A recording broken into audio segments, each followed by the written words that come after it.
Welcome to our channel. In this video I'm going to show you how to enable Google Assistant on your Android phone. Now let's start. At first you have to open your Google app. You can download it from Google Play Store.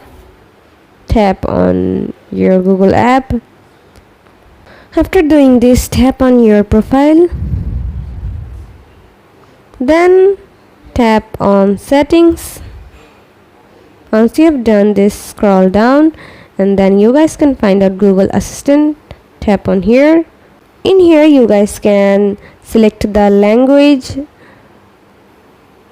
By tapping on here you can select the language. If you tap on here, then you can select your language.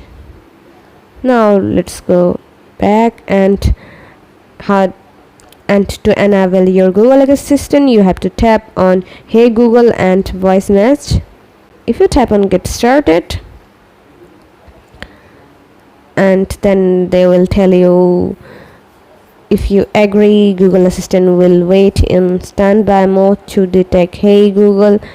Then tap on more, then tap on agree.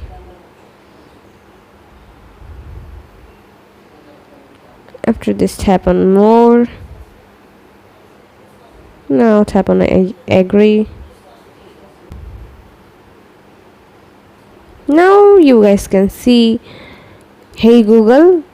This option is right now turning on. Now if you say okay Google, you can find out your Google Assistant which will assist you with your mobile. So this is how you can enable your Google Assistant on your Android phone. See how easy it is? We put lots of effort every day through videos to make your life better. If it helps, please subscribe and like. Until next time, bye bye.